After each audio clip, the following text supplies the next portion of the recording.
First of all, a very warm welcome to everyone who has joined this webinar. This is the fourth webinar which is being conducted uh, between Amrita, BCIC, and the MSME directorates of Bangalore and Kerala. So, as you know, our focus has always been on the MSME, and this is still another way to provide little nuggets of information and understanding regarding the MSME and their businesses. So I have the pleasure of introducing the speaker today, and with that, what I will request is Dr. Krishna Sri Achyutan, who is the Dean of our university, to speak a few words of welcome, and thereafter we'll go into the presentation which the speaker will make. This will be followed up by a small discussion. We would like to keep the discussion small, about 15 minutes, and thereafter we will open the whole discussion up to the larger group, because that's why we have this this webinar. It's for their benefit and it's for them to ask the questions. But what we will do is trigger some questions so that more questions keep coming. So the first is the honor to introduce the speaker today, Mr. Natarajan Krishnan, Mr. N. Krishnan. So he is a family business expert. Mr. Krishnan has about 2 decades of experience, a lot of experience in the family business side, and mostly spent in the family business side. He was CEO of the Parampara family business, a GMR initiative, and he has worked extensively with family groups as a consultant. He is an alumnus of the Nagpur University Engineering College, and thereafter he's done post-graduations through IIM and other places. Thereafter, he is a visiting faculty of EDI, of IIM Bangalore and SP Jain. So he has got an extremely rich experience, and you will see how interesting it is to understand what family business is in the MSME side. Not only in the MSME side, family business itself is a very enthralling subject, and I'm sure Mr. Krishnan's rich experience, we will be able to delve into more nuggets and insights as we go along. So with that small introduction of the speaker and the introduction of the topic, I would request Dr. Krishna Sri Achyutan to say a few words. But before that, I want to thank Mr. Ravindran, who has joined today, giving up his other other assignments that he had. He is the Vice President of the Bangalore Chamber of Commerce, without whom we would not have been able to do this session. Prakash sir, I don't know whether he has joined. He is the director of the Directorate of MSME in Kerala. And because of these 2 gentlemen's initiatives, we are here. So I want to thank both of them profusely for having coordinated, having given us the inspiration to make this happen. So thank you very much, sirs. And with that, I'll hand it over to Dr. Krishna Sri Achyutan, our Dean, to speak a few words and welcome the topic as well as Mr. Krishnan to this August discussion. Thank you. Thank you, Mr. Jaydeep. Again, it's a pleasure to welcome Mr. Krishnan to our, you could say, the most distinguished seminar series that we have, to be able to reach out to not only the MSMEs, but also the academia and the industry to be learn from stalwarts like Mr. Krishnan on the best ways forward under these current conditions. Just a few words of introduction about Amrita Vishwavidyapeetham. Amrita Vishwavidyapeetham is a very young university, about 18 years old as we speak, that has been built under the vision and the mission of our humanitarian chancellor, founding chancellor, Srimati Amritanandamayi Devi. And the founding principles include providing value-based education, which really translates to education for life and education for living, which is going beyond, providing our students with just an education for life, giving them values. The second is really compassion-driven research, which really helps us strategize to our work to be able to cater to the most vulnerable strata of the society. And finally, global impact, which is really work with such as those that are really collaborating with us even today, like the MSME Institute, like BCIC, to be able to create global impact with various different initiatives. Amrita has been ranked as the 4th best university in the country by the Government of India's national ranking framework. We've also been ranked as the only Indian university in the top 100 universities in the world as per the Times Higher Education's Impact Rankings 2021. Which really exemplifies our effort to be able to create an impact in various different verticals, such as gender equality, education, health, infrastructure, innovation, etc. And also from a subject-wise ranking perspective, we are one of the leading institutes in the area of engineering and medicine.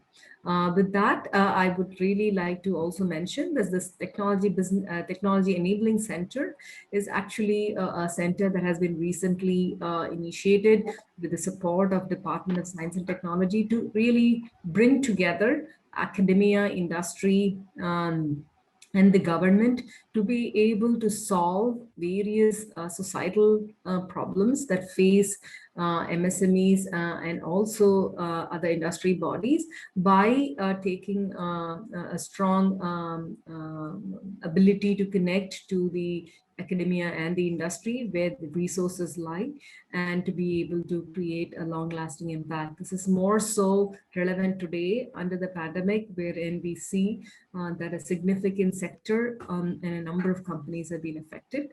So with that, I'm just hoping that these talks by experts are going to create a long-lasting impact on our audience.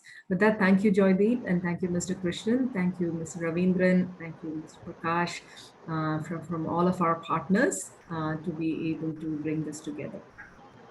Thank you so much, Krishnashree, for those words of introduction of Amrita and the Technology Enabling Center. Now I would hand it over to Mr. Krishnan to do his presentation and take us forward in the journey of family business. Right. Thank you very much. Very good morning to all of you. I require a favor, Joydeep, or maybe somebody else, if you can do you want to put up the presentation? Yes, I would like to project it. I got it. Yeah, I got the control. Thank you. All right, all of you are able to see my screen. Just a thumbs up would help to know that, yes. Okay, right, thank you.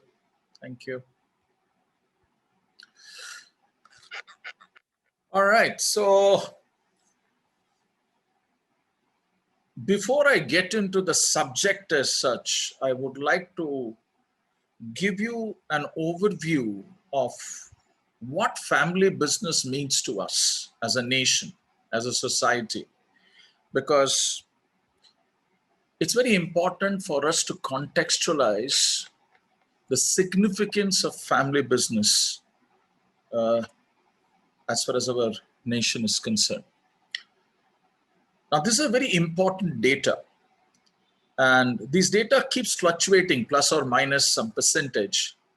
But overall, the impact of family business is as projected. So almost you can say that 60% of the country's GDP is contributed by family businesses. If you see the market cap, it is to the extent of 70%.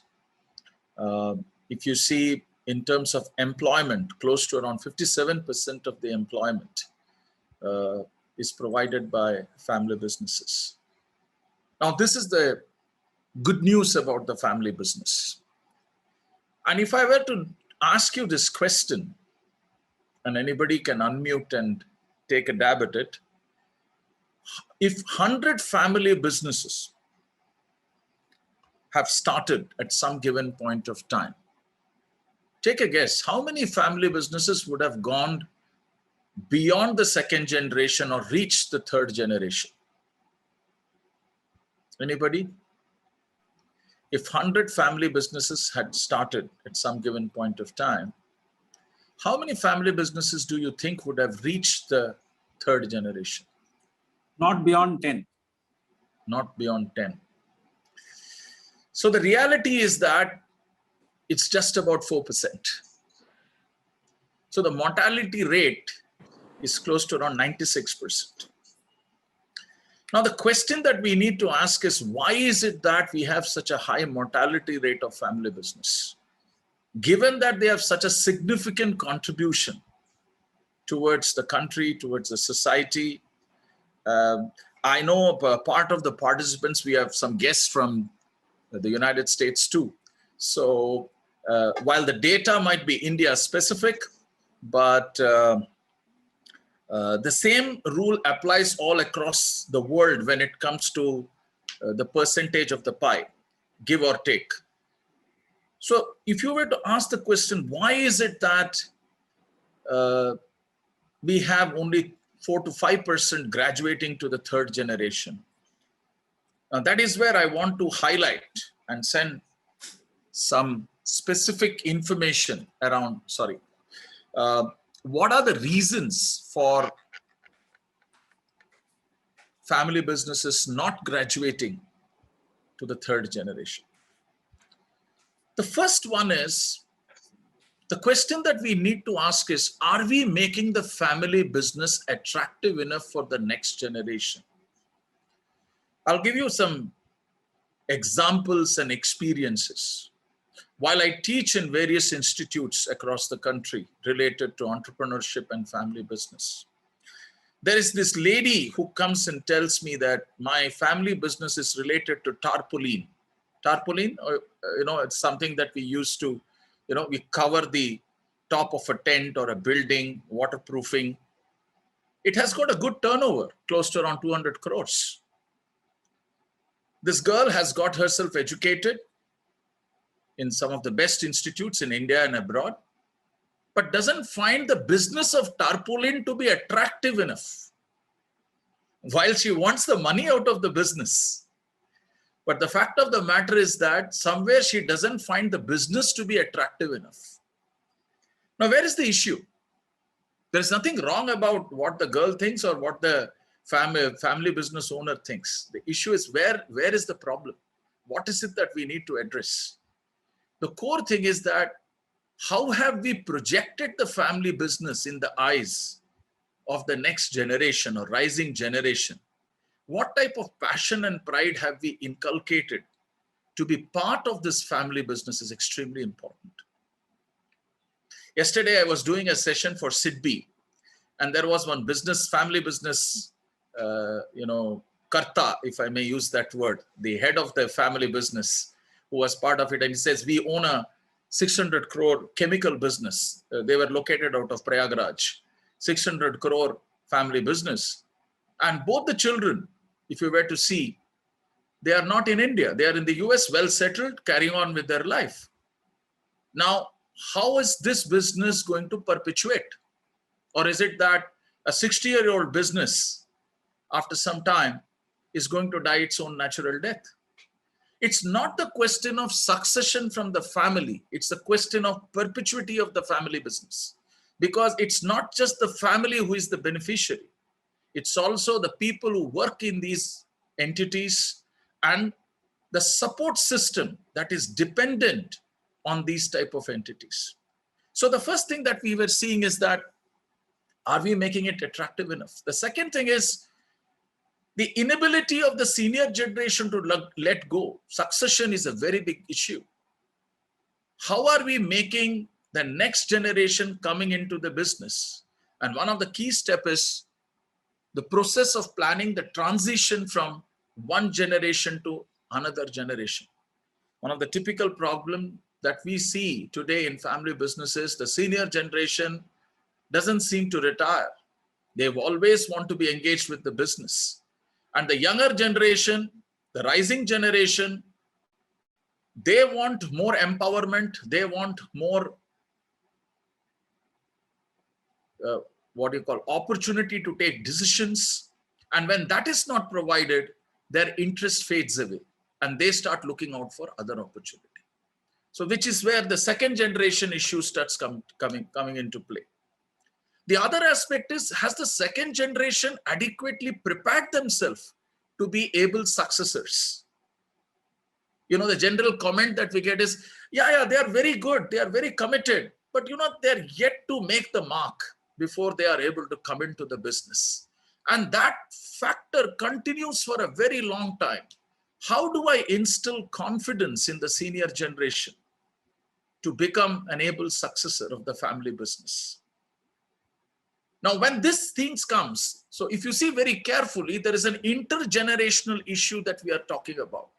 The first generation or the senior generation wanting to continue, and the succeeding generation wanting to step into the shoes, but finding it difficult for multiple reasons, as I shared. Now, this results in differences of opinion, differences of thought process, difference of views, what we call it as intergenerational issues, transgenerational issues.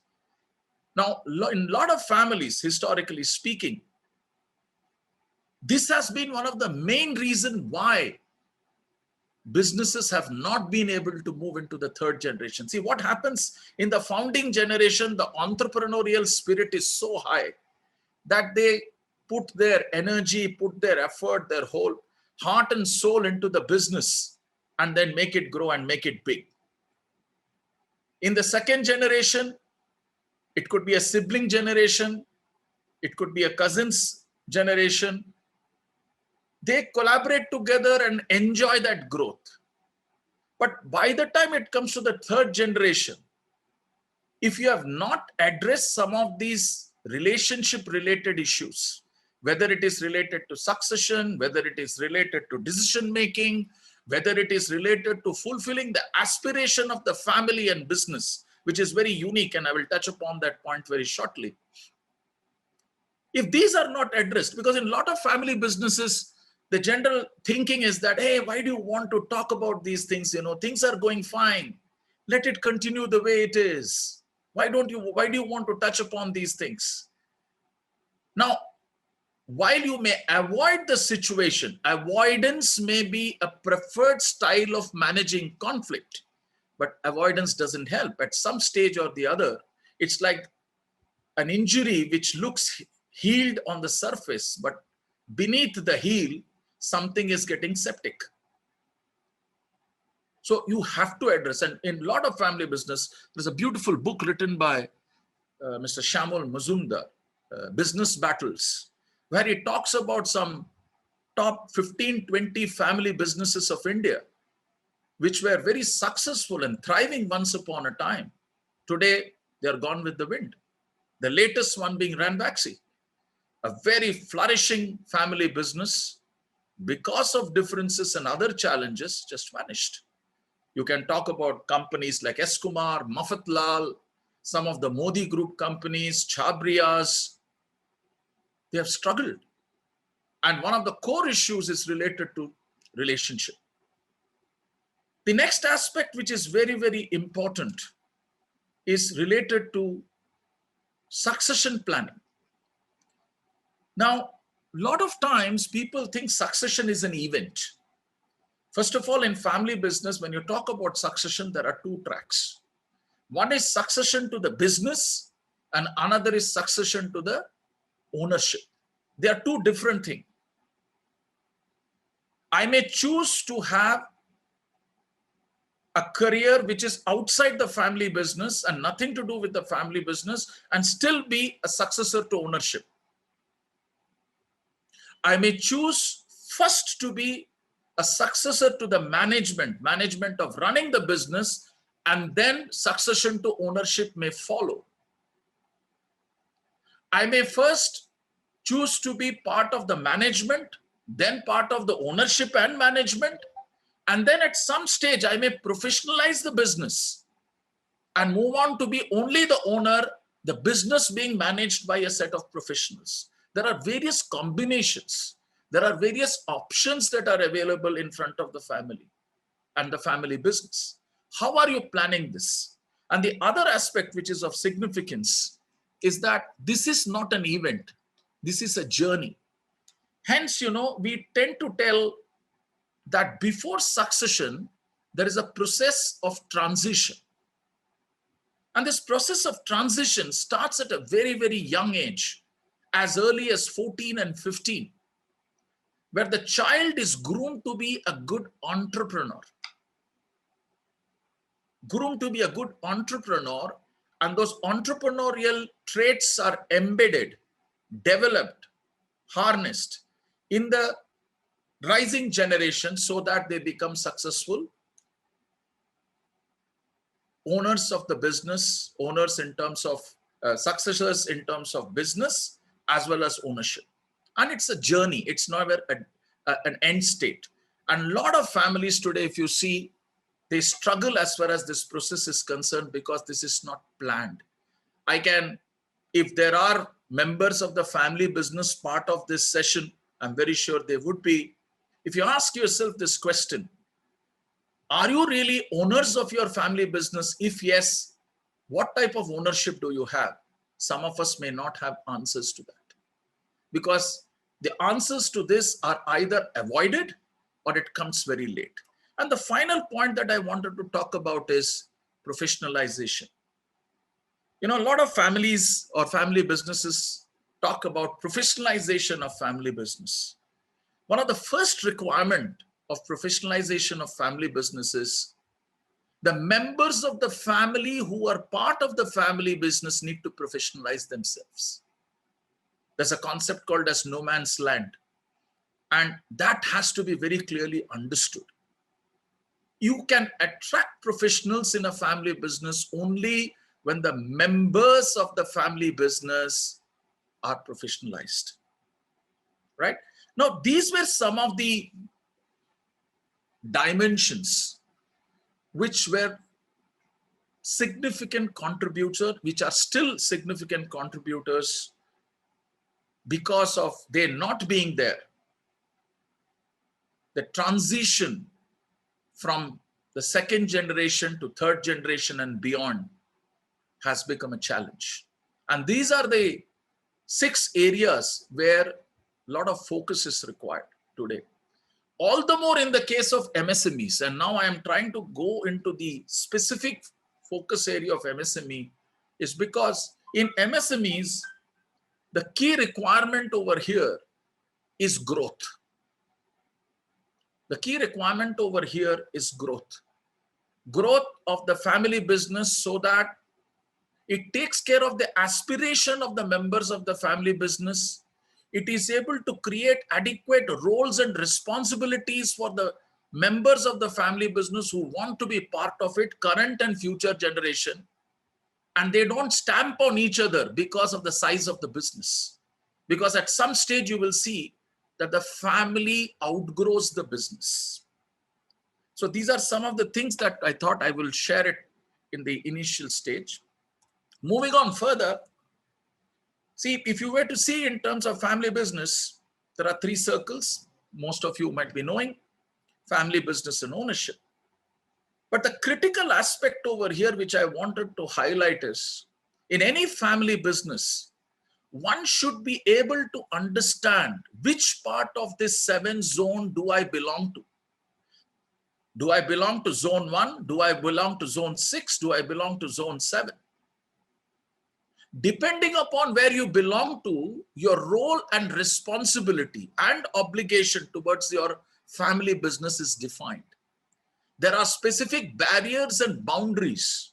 For example, if I am in 6, I am a member of the family who is actively involved in the family business. So I am actively involved in the management of the business. This is what I call it as I am in the business. But then I may not be the owner of the business. So most of the role and responsibility that I'm assigned to would be focused towards running the business successfully as per the strategic plan. But I may not be exercising my ownership rights. Whereas if I am in 7, not only will I be responsible for running the business, but I will also be responsible for executing the roles and responsibility as an owner. As an owner, when you talk about roles and responsibility, there is only one significant role, that is managing and creating wealth for the family business as well as for the family.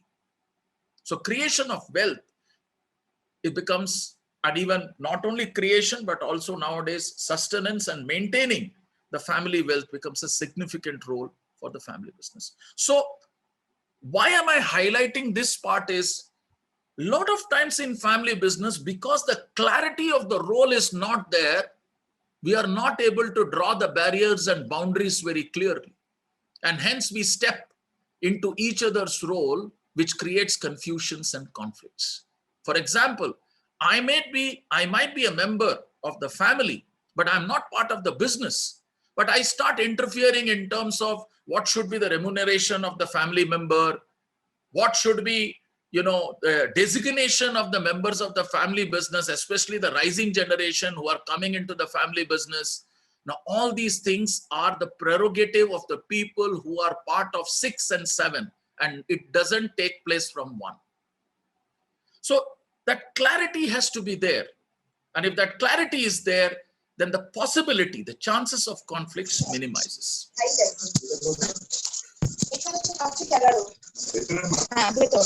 Can you please go on mute, please?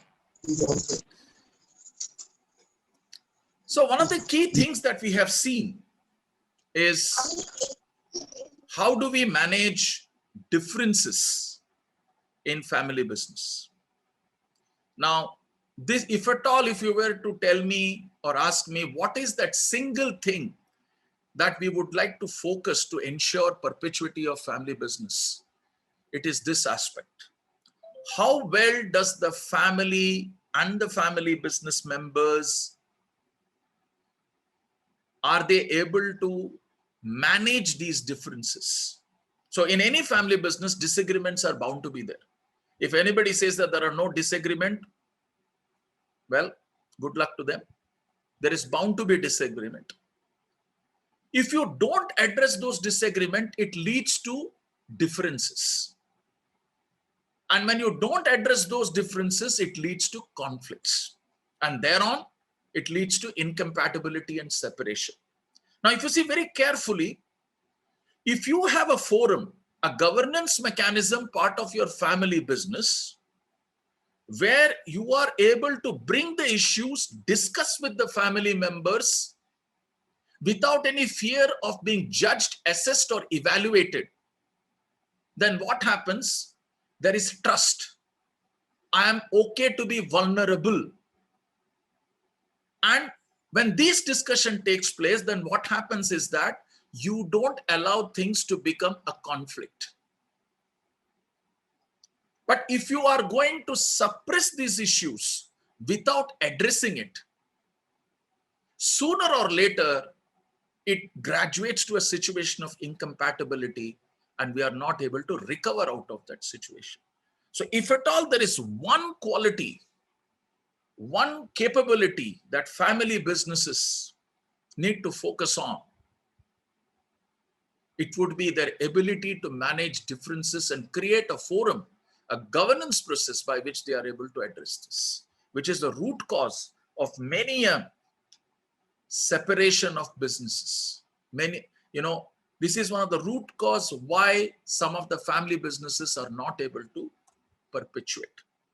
And to do this, the bedrock of the entire thing is values. What are those specific values on the basis of which this family business has been established? Every family business have a set of values. Values lead to certain principles. Principles define the policies based on which the family business runs.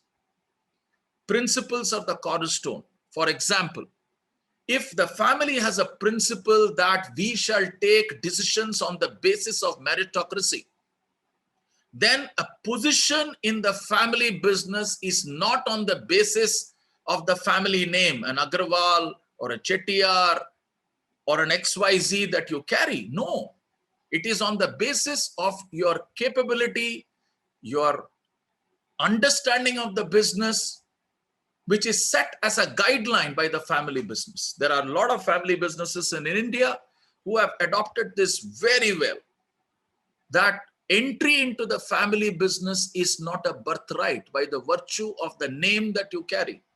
It's on the basis of meritocracy. You may be an owner by the virtue of the tag that you carry, the name that you carry, but that doesn't give you the right to be part of the family business. One of the examples that I give you is the Burman family. If you see, I think in the second or third generation itself, it was clearly stated that just because you carry the name of a Burman, it doesn't give you the right to be part of the Burman family business. I'm talking about Dabur. And today, if you see part of the board, there are 1 or 2 members only part of the board, and they just give strategic directions, and rest of them are not part of the family business. That's the value that they have. So every family business needs to have a set of values based on which they build the family business. And that talks to various principles and policies.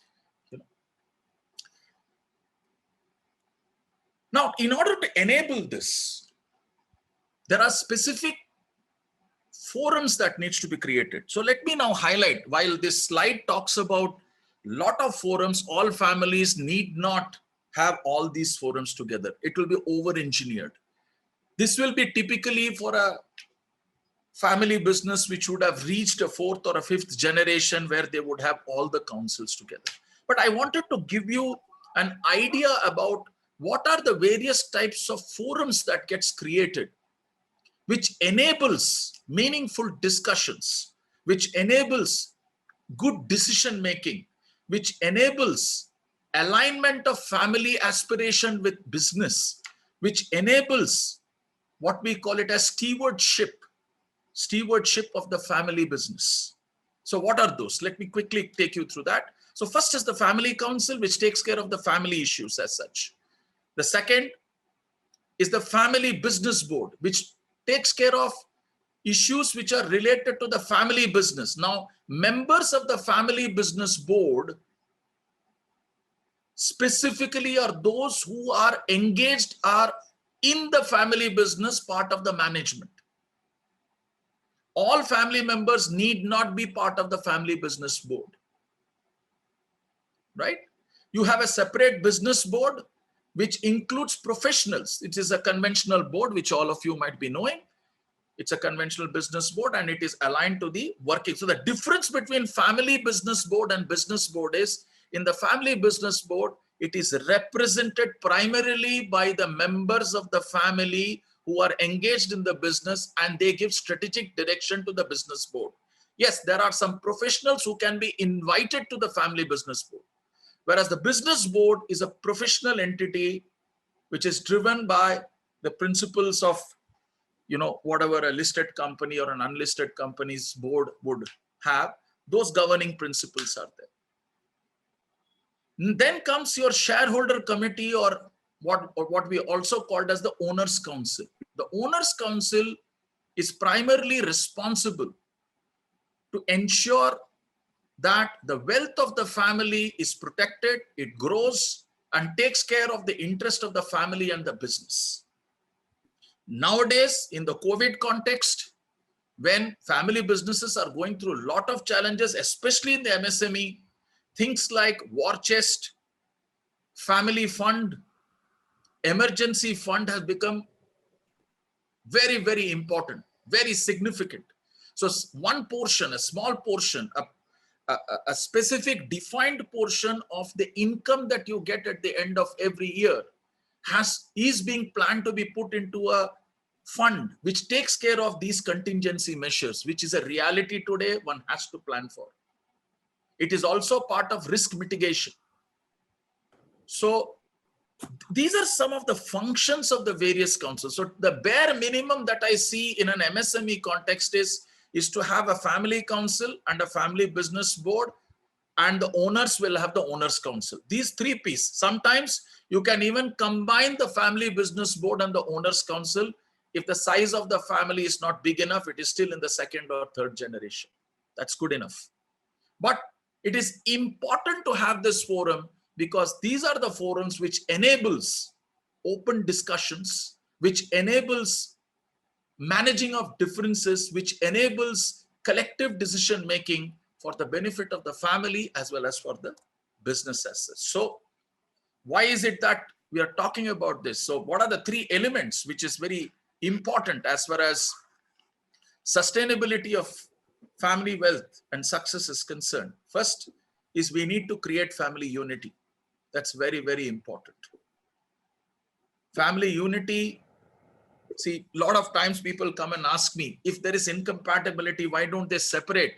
And why is it that, they need to continue like this? My answer to this is the way you are looked upon when you are there together by your vendors, by your stakeholders, by the people who have been respecting you for the family that you are, that completely takes a different turn the moment you separate.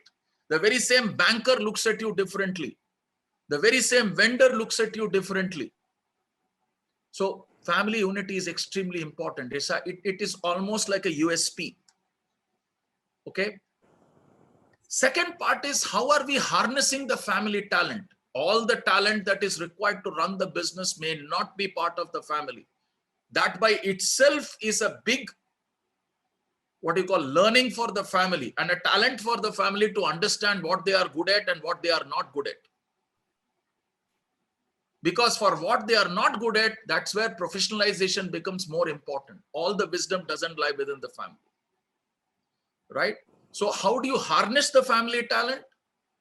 How do you, and as I said earlier, it starts at a very early age for you to do that.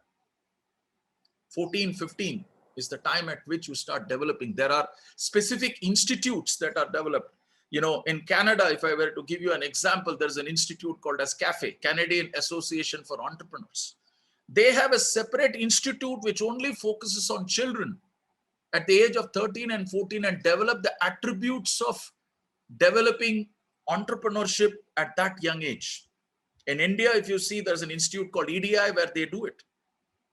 If you see some of the family business, it's there in the public domain, hence I'm sharing with you in the Murugappa group.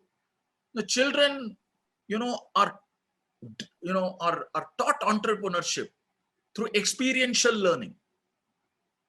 So it's amazing. They have a hierarchy from Podian to Modular. How do you graduate? There is a hierarchy as to how they go from the lowest level of doing business to the highest level position in the family business. And they are made to go through that process. They understand the process. The art of giving, they are given 3 piggy banks. One piggy bank for every 100 rupees that comes to them. One third of the amount goes towards their Ishta Devata, the god or goddess that they believe in. The second part goes to doing good for others. And the third part is what I have for myself and the near and dear ones with whom I work. So there are certain principles around which you develop the family talent. Risk-taking ability. The children are taken to the crocodile park in the outskirts of Chennai, where they are taught, how to feed the crocodile. Now you must be wondering, what has this got to do with risk management? It's a mindset that you develop. In anything, there are 3 parts to it: mindset, skill set, and tool set. But the fundamental requirement is to develop the mindset, then the skill set, the tool set gets embedded. If the mindset is not there, sometimes even by having the skill set and tool set, you are not successful. So those are some of the aspects. And eventually this leads towards the growth of the family assets and contributes towards that. I'm getting some messages. Let me just check on that.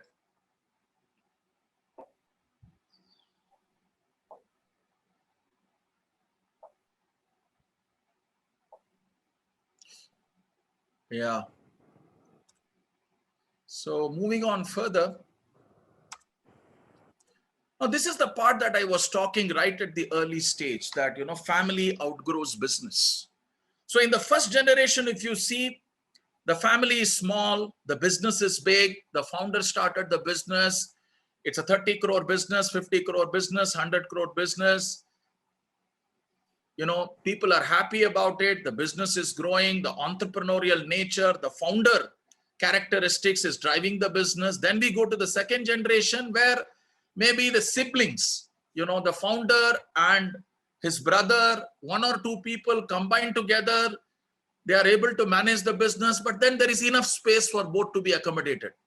But by the time you reach the third generation, if the business has not grown in the same proportion at which the family has grown, that's where the conflict becomes very, very high, because there isn't enough space for you to accommodate all the family members who want to be part of the family business. Now, this is one of the key challenges in MSMEs. When the growth of the family business is not adequate enough, and the number of members who are entering into the business increases generation after generation, conflict starts because there isn't enough space for the business to accommodate. So when do you think we should start planning? This planning starts almost a generation ahead. This planning almost starts a generation ahead. And then only you are able to, take care of these challenges that comes in front of us.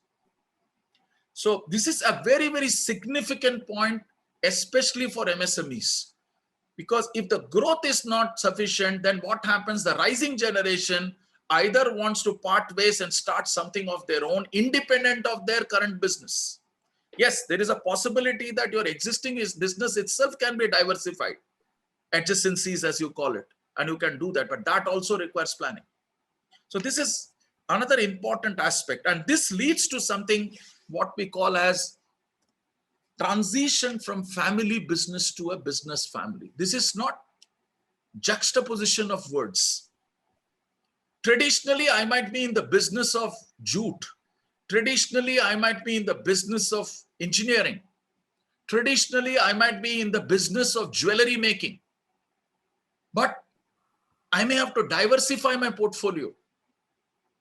I may have to look at other avenue for revenue, so that not only do I de-risk my own family business, but also create entrepreneurial opportunity for the rising generation.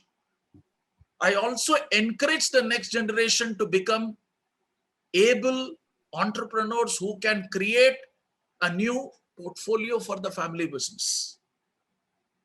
It's also part of the de-risking process, because every industry has got a life cycle, which I don't have to talk about. Now, these are the things that has to be thought through. In some of the family businesses, they have started creating something called as an IVF, Internal Venture Fund. So here is money that is available within the family. It is just that you have to take the same approach that you would take when you are approaching a venture capital, but there what are the terms in which they will make you work. But here is within the house, you have got a capital that is available. How do you develop a proposal, present it to a professional body or a committee that has been created within the family business, and qualify as per the guideline, ROI, IRR, whatever it might be. Based on that, you are given the opportunity to establish a new line of business. So this is something that a lot of family businesses, especially in the MSME, have started encouraging the next generation. And to do this, they have also started collecting or creating funds to support the next generation as such. So unlike the conventional corporate,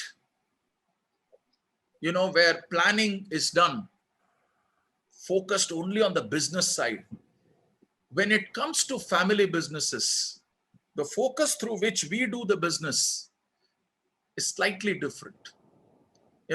Technically speaking, the nomenclature that we use is parallel planning process. So there is a planning for the family and there is a planning for the business, and both have to talk to each other. Can you go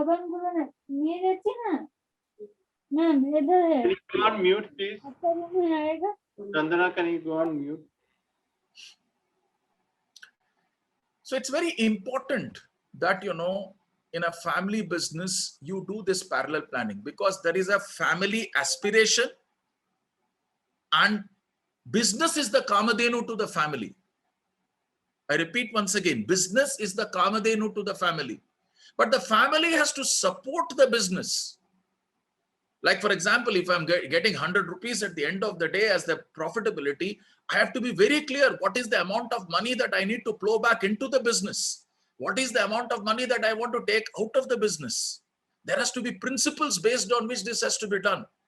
Otherwise, the Kamadhenu may not continue doing what it is supposed to do. So that is why it is called as a parallel planning process, where you understand the aspiration of the family and align it with the business strategy so that both can talk to each other. And this is on a long-term basis. If you remember, a couple of minutes back, I was talking about an entity called Family Business Board. The primary responsibility of the Family Business Board is to ensure that the parallel planning process takes place the way it should be. Right? So then we come to a very critical part which we spoke about in the initial stage, is the development of the next generation. And as I said, development of the next generation is not just about succession. It's a transition process. It's a transition process. And it also depends upon how is it that you want to pass on the legacy. What is the principle based on which this family enterprise succession should take place? Let me spend a minute on this. See, there are some family businesses which are extremely operational in nature, and they live by the day, by the year. And there are family businesses who are very clear that we are building this particular family business for perpetuity. It is going to last year on year, generation after generation. There are some family businesses where wealth creation is of utmost importance. Nothing right or wrong about it. Wealth creation is of utmost importance. So they want to focus only on maximization of wealth. So they work on a QSQT mode. I call that as quarter se quarter tak mode. But there are some family business which are extremely high on entrepreneurial orientation and longevity of the family business. So typically what I am trying to focus on is the enterprising families domain, where there is a long-term strategic thinking in terms of perpetuity, and there is an entrepreneurial orientation whereby generation after generation, the commitment of the family is to create entrepreneurs. One important point that I wanted to highlight over here is families create entrepreneurial pipeline, whereas the leadership pipeline is created by professionals. You can't create entrepreneurial pipeline through professionals, because end of the day, who is taking the risk? It is the entrepreneur, and the entrepreneur comes from the family only. So please, one of the golden rules is that you have to create the entrepreneurial ability within the family. Don't expect to outsource. Don't expect to outsource the responsibility of entrepreneurship. That has to come from the family. Yes, leadership pipeline, it can be a mixture of both members of the family as well as others.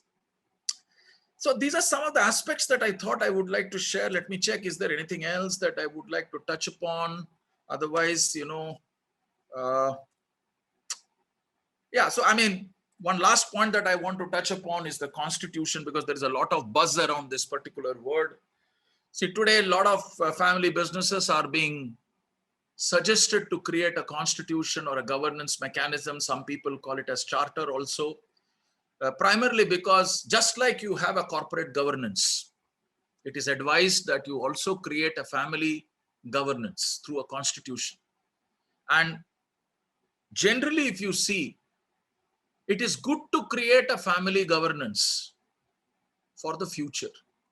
You need to anticipate what could go wrong in the future. And based on that, you create policies, processes, and principles so that there are no conflicts within the family business.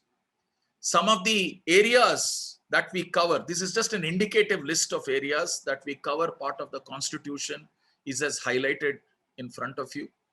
So each one of these elements is articulated so that the understanding of all these elements is uniform across all the family members, and it doesn't lead to any confusion or wrong interpretation of privileges, right? So that's why these constitutions are created. And finally, I have a message for the senior generation. I can share the deck. Especially for the senior generation thing is that you need to be very, very clear about what story are you writing end of the day, because you're not going to live till eternity. Okay, so that's why the goal isn't to live forever. The goal is to create something that will remain forever. Okay, so it is the legacy that is important. It is the type of constitution, type of governance that you are leaving behind that is important, so that the future generation is able to manage the family as well as the business effectively with minimum conflicts and differences. And there are various instruments that are associated with this process, right from how do you create the ownership structure, will, all these things are very, very important part of the family governance as such. Okay. And the last point that I wanted to mention before I hand it over back to Joydeep is, the mentality of succession that we develop in family business is extremely important. There are three things: the mentality of right, the mentality of responsibility, and the mentality of privilege. If succession happens through the mentality of right, then the problem that you have is, irrespective of your capability or competency, by the name that you carry, you say that I have the right to get into the family business. Not a good space. It's purely a space of entitlement. The second is the mentality of what we call responsibility. While I have my own aspirations, while I have my own desires to be what I want to be, but I am also a responsible person of an institution which has been created by my previous generation, and I should responsibly handle that and pass on to the next generation. So I may have to make a few sacrifices. The third thing is of privilege. That is a sense of gratitude and utmost stewardship, where I am not the owner of this institution. I am the custodian of the institution, whereby the previous generation has given me this responsibility of passing on to the next generation, and I need to add value and pass on to the next generation. What is the type of mindset that you are developing in the generation, especially the rising generation, makes a lot of difference in terms of how you are going to define the perpetuity of your family business. I'll stop over here. Thank you. Thank you, Mr. Krishnan. That was very insightful. So I would request you to type in your questions if you have them in the chat box. Okay. To trigger more questions, I would ask a few questions to you, Mr. Krishnan, and then pick up the questions that are there in the chat box. Okay. Sure. So I have one question, and that question goes like this: how do you handle? And then I'm actually taking two questions at a time. The question is, how do you handle disparities? For instance, the two examples. Number one, everyone is not of the same capability, right? In a generational span, you will not find everyone as adept in business, on an equal frame. That's one. How do you handle this disparity? And second, which is a little more controversial, but let me ask you, is that, sons and daughters are fine. The moment it becomes in-laws, son-in-law or a daughter-in-law, the whole equation changes. So the in-law becomes an outlaw. So therefore, how do you handle, these two aspects which are very critical in the family business if it has to further generational growth? That's my first question. Yeah, I'll take the second part of your question first. So don't outlaw me, but it's a very practical question. I mean, people may. It's not a question of outlawing. We always want to start with some controversy, So, Yeah, exactly. So let's start from there. So, my guru, who basically taught me this subject, Mr. P.M. Kumar, he has a beautiful philosophy, and I would like to put this over here. He used to say, you have to be very clear with respect to the in-laws. What strategy will you take? Will you give visa on landing? Will you give a tourist visa? Will you give a permanent residentship? Or will you give a green card and then will you give a permanent residentship? This is part of the principle in the family business. Because today, if you see, this call has to be taken by the family very clearly as to what are the rights and responsibilities you want to give to the in-laws. I'll give you 2-3 scenarios, and these are all from lives. I can talk about specific communities, who have certain stand. I can talk about specific family businesses, irrespective of the community, they take certain stand, and let me explain that. See, there are some families who clearly say that daughters have no role to play in the family business because they are cashed out and they will go to another family. Same law applies to the daughter-in-laws who come over here. File लेके आए हैं, वो file के साथ ही रहेंगे, business के अंदर नहीं आएंगे. You understand? That is a language used by a particular community. Okay. Now, if this is very clear, then it is understood by all the family members that now it doesn't mean that that member will not be given the opportunity to do business. You can do a separate business, a boutique jewelry, a boutique, maybe a designer wear. You start a separate business, consulting company, chartered accountancy company, but it is not part of the family business. So that's a call that is taken. There are some family businesses where they have taken a call. Daughter-in-laws are as good as daughters. They will come into the business, but son-in-laws will not come. Why? The son-in-law is already part of another family business, and he may be exposed to certain, debts and so on and so forth, which will expose our family business if he is included. Collateral, securities and all that, blah, blah, blah. You know that. So that is why that is ring-fenced again. And there are some family businesses today where one of the family business I have worked with, where the son-in-law is part of the family business. So then who takes the call? Every family needs to take a call for itself. What are the principles and the policies based on which our family business needs to work upon? And by the way, what happened 10 years back need not continue. You can change it. Times have changed. Aspirations of people have changed. Qualifications of the people who are coming into the family business have changed. So obviously you have to take these factors into account. No, very, very, very interesting. But actually, you know, And let me go to the first part of your question, which is the Joydeep, before. disparate. Okay, fine. Correct. See, the answer lies in your question itself. Because the very fact that you have accepted that there is a disparity of capability, it doesn't mean that I am weak. For what I am strong in, I may be weak in others. I may be weak in finance. I may be weak in customer centricity, but I'm very good as far as operations are concerned. There has to be some strength within the family member also. Exploit the strength of the family member. And if you say that there are no strengths, that's a different issue altogether. That is again part of the next generation grooming that we are talking about. Exploit the strength of the family member, and for what you don't have as a family, induct professionals so that holistically you are able to fulfill the requirement. Yeah. That actually brings me to the second question. And if you see in the space of family business, there are two trends which are happening. The first trend is the monolithic joint family has evaporated. That has gone off. So you do not have the Karta system.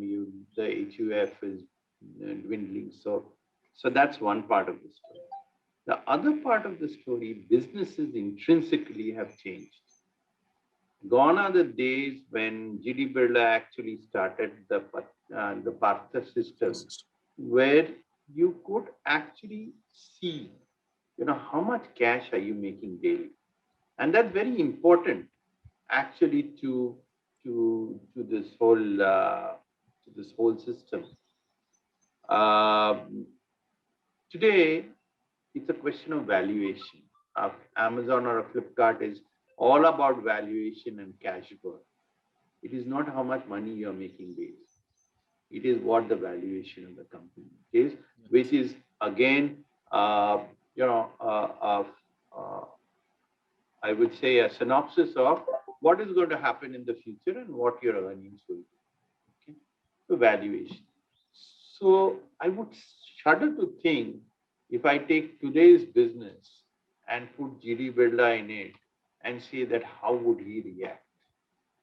Because two trends are completely different. So families are dwindling, and second is businesses are changing in terms of character. So how do you marry these two? So during the course of my presentation, I brought in a slide about transition of family business into business families. And it's an extension of that.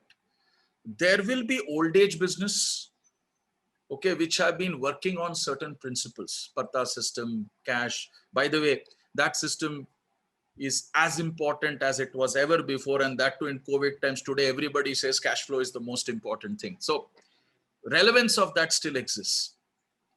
While that will continue to exist, there is enough and more room for new age business also. The situation is not about or. It is not about old age business or new age business. It's about and. It's a paradox. Both will coexist. And I can give you examples where, let us understand a TVS family business, where there are these old age business running on certain principles. You know, they are not looking at great 14%, 15% CAGR and all that. They still are happy with 6 to 7% CAGR. Traditional business principles are very strong, held to their core values. But at the same time, you have TVS Capital. You have got other new age businesses that have come in, which is working on principles of valuation. And the younger generation is being encouraged to be part of it. And you know, there is another part which I wanted to highlight over here is, I may run a business independently. That does not mean that I'm out of the family business. Right. As long as I'm answerable to the holding company and work on the principles of the family and the family business, I still continue to be part of the family business. Yeah, See, yeah. today the concept, like the Tata Sons concept, you know, you have the Tata Trust and the Tata Sons, and the Tata Sons manages all the Tata companies. They are answerable to Tata Sons, right? Now, Yeah, yeah. that type of a structure, while that's a huge company, that type of a structure can be brought down to smaller family businesses also, where individuals in the family business, son 1, son 2, daughter 1, daughter 2, can be given independent business, P&L responsibility, but you are answerable to the board, the family business board, and there is a minimum commitment. So you are driven by certain guidelines. So there is a level of autonomy. At the same time, there is a resemblance of that being part of the umbrella, I am answerable for certain aspects. So those models are also in existence, and that answers to some of the things that you just mentioned. Yeah, so wealth creation is basically the key. Yes, As exactly. long as you create wealth, Yeah. and as long as you go down the line creating the wealth, That's it's right. okay. So it doesn't matter which business you go into. Yeah. The next question which I have, and then I'll take up the questions which are coming in, is first of all, how important is a will in this whole family business? Because many people say that leaving a will is a very, very crucial activity, and many people forget. You yourself talked about an example which is in public space and public domain, but the Yes. fact of the matter is, it is if you could share and throw some light Sure. as to why will is so important. Sure. So it's very clear, most of the people think that the Reliance, when two brothers separated, Mukesh and Anil, all sorts of theories float around. But the root cause of that separation was that Dhirubhai Ambani never wrote a will. And the HUF took over. And the eldest son, being the Karta, he got the first right. And then rest is history. Kokila Ben and Mr. Kamath came into the play and settled. One of the key things is that, and in today's context, it's slightly more complex. You have to, first of all, define very clearly what is your existing ownership structure. There are various models of ownership structure that is available. You can run it through a trust. Okay. Generally, the theory is that, if you create a trust, you can protect your wealth and, you're secure and the banks will not be able to touch it. All those theories are, somewhere in between. I would leave it, because yesterday also in the Economic Times, that came that banks are also after trust. The principle behind the trust is that I want to maintain perpetuity, whereby I want the members of the family to be the beneficiary and don't get into the mindset of ownership. Mehnat karo, earn money, and be a beneficiary of the good that the business is doing, so that you create wealth. As far as the capital is concerned, that still remains with the trust. And that's a very nice thing to inculcate, to ensure perpetuity of family business. That you are not the owners of the business, you are the custodians of the business. And if you do well, then as a beneficiary, you have a right to the extent to which you own the share. So these type of structures are important. Now, there are times at which what happens is that, let's use the example which is there in the public domain, Vijaypat Singhania. Now today you see quite often you will see a video of him saying that mere bete ne ye kar diya, I am now alone, I am staying in an apartment, I have nothing in my hand. Now this is a classic example where he did not leave anything in his hand. He gave everything to his son, neither did he put it in a trust, and today he is completely dependent on Gautam. Now the issue over here is slightly different. You can actually, like for example, if you have 100 rupees as your wealth, I can transfer 70-75% of my wealth into the trust and keep 25% with me and my wife. So that till my lifetime, I am secured, and post that through a will, I can either move that to the trust or give it to the members of the family equally, so that there is no dispute. So I take care of the business, I take care of the individual, but then I need to take care of myself also. As they say, if you say fire, your mouth will not burn. So you have to be very careful that unfortunate incidents do happen, and you have to take care of that. So writing a will is a very, very important aspect. I still remember 10, 12 years back when I started this entire thing, and I went to a family business in Kolkata, and I asked about this thing called will. There were members of the family started saying, "Oh, shubh shubh bolo, aap kya bol rahe ho?" karke. But then a lot of water has gone under the bridge and life has moved on. There is a big thing that if you start talking about will, even now in certain families, that, you're talking Ashubh. It is not so. And that too in COVID context, all the more. I think all those things are completely erased. It's a very, very important aspect. So it's not just the will, Joydeep, what I wanted to say, it's about the ownership structure, which is very important. Correct. Very nice. So there's a question which has come up, and the Yeah. question is, can you suggest a few strategies to ensure minimum conflict situations between professionals and next generation family members in a family business? So between Wonderful. professionals and next generation family members. So if you remember, while I was presenting, in the sideline, I just used a word called no man's land, and I just left it and I moved on. So I have to come back. So in any family business, if you can create a no man's land where the members of the family and the professionals are treated as equals, they are professionals. It's a Venn diagram, A intersection B, right? Yeah. It's a Venn diagram. And that intersection area, if you can optimize, I won't say maximize, you can't do an overlap.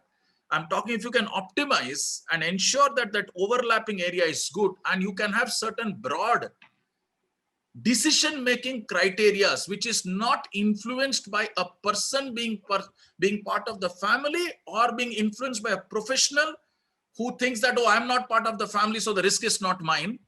If you can combine and develop a decision-making process, that is a very, for those who are familiar, there's a RACI that you can develop, where it is very clear, but implemented. A lot of organizations and family business put it off beautifully on paper, but they never implement.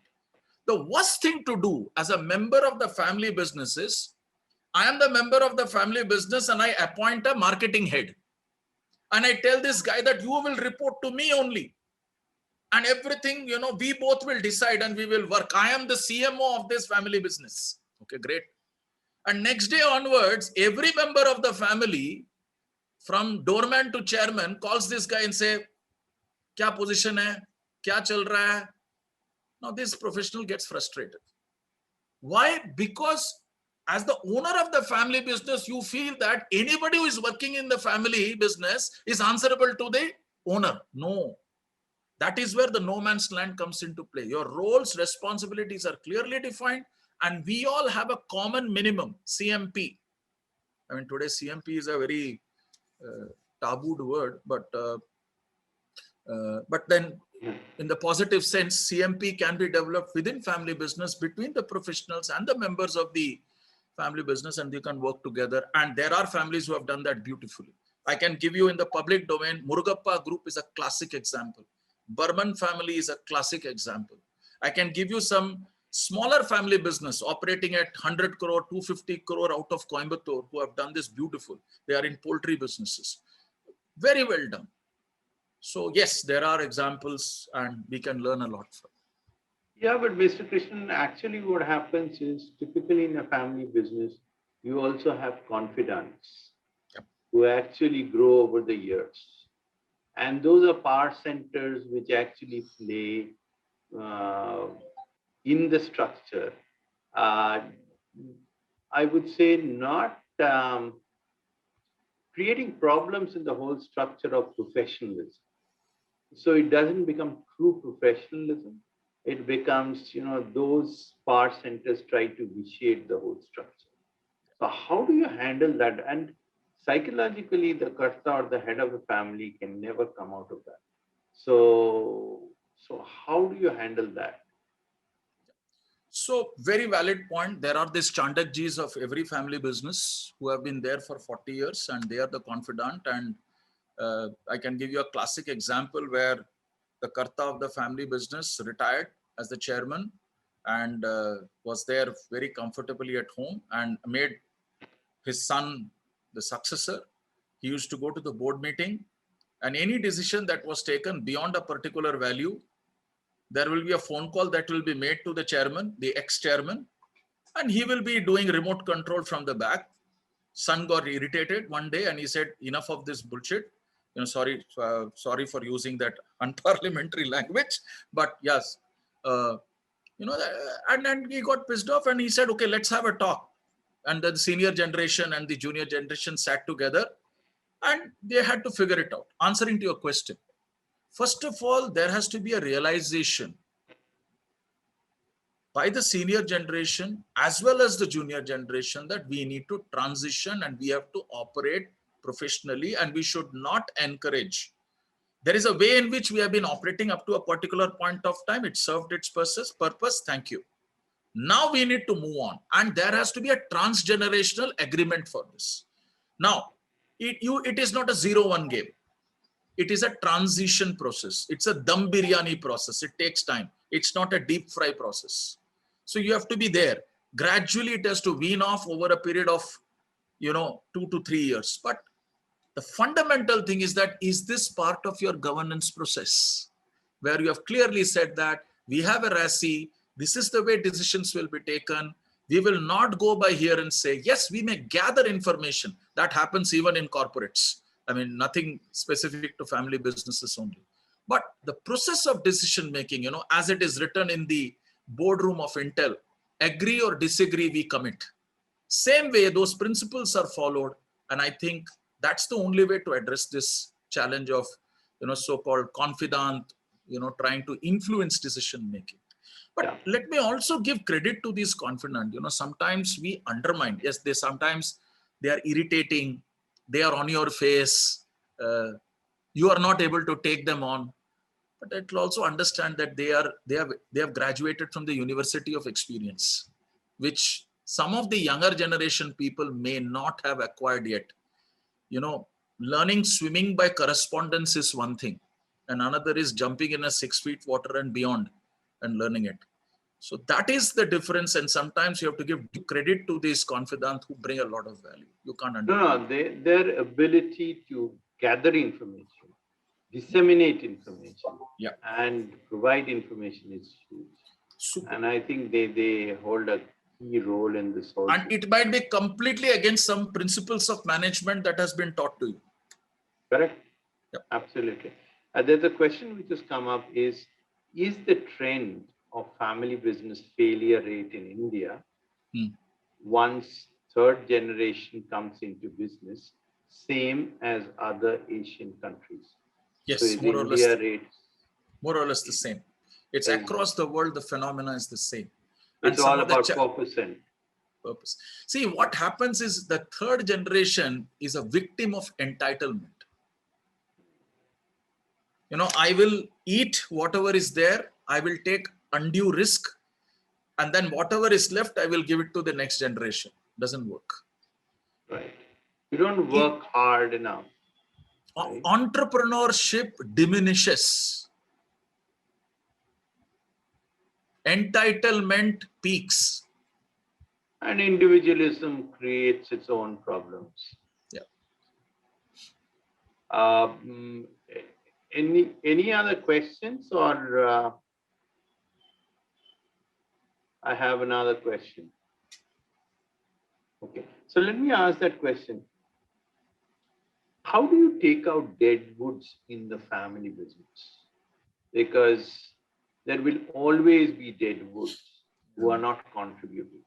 Okay, it's easy to do it in a large corporation where you have an appraisal system, and you actually have an appraisal system to wean out. So you have a normal curve which is always operating, and the best remains.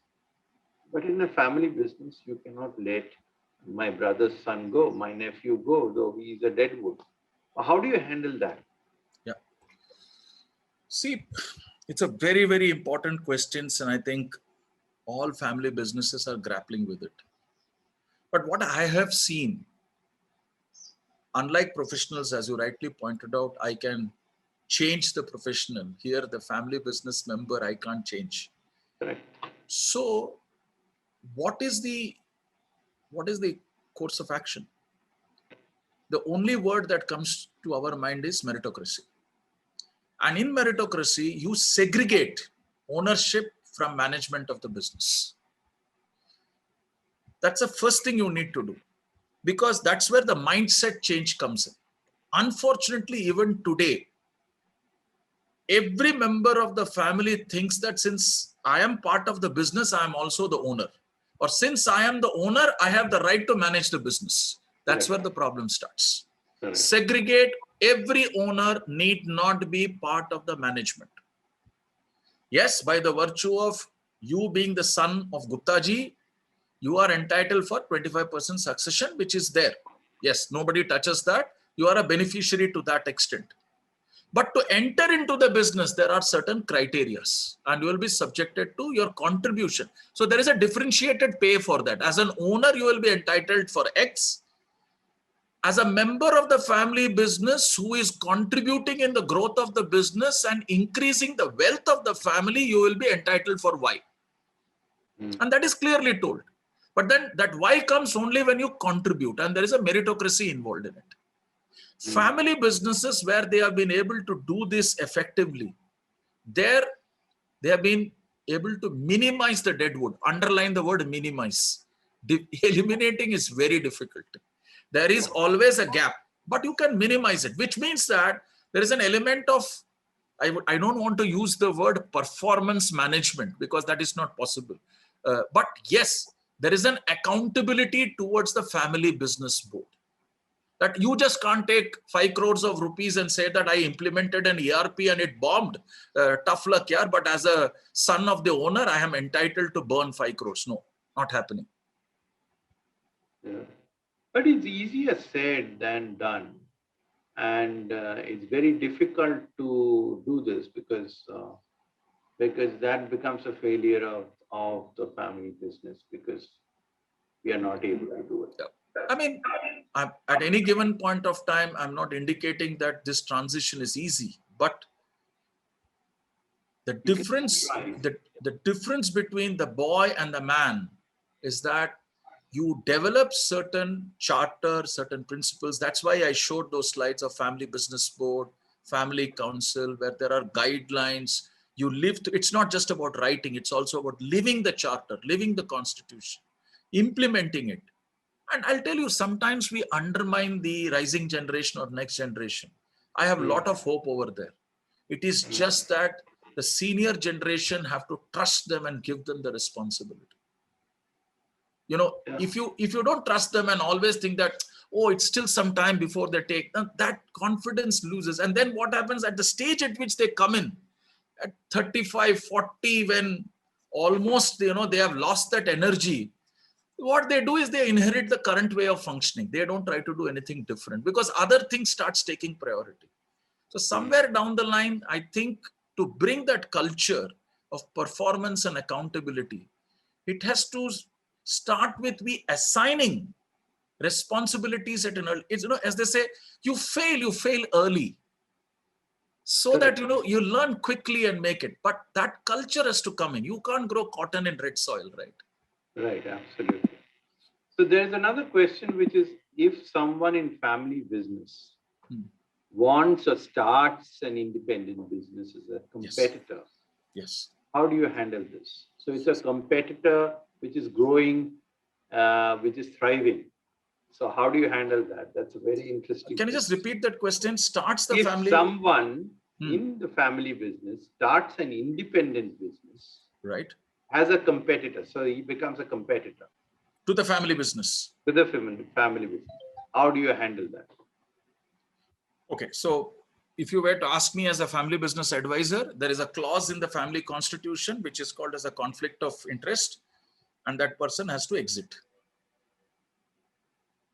Because I can't go out and do a business which competes with my own family business. And when I go out, I will also take the money of my family business because I will have some sort of a ownership or some share, and you'll say, cash me out, and I will go out.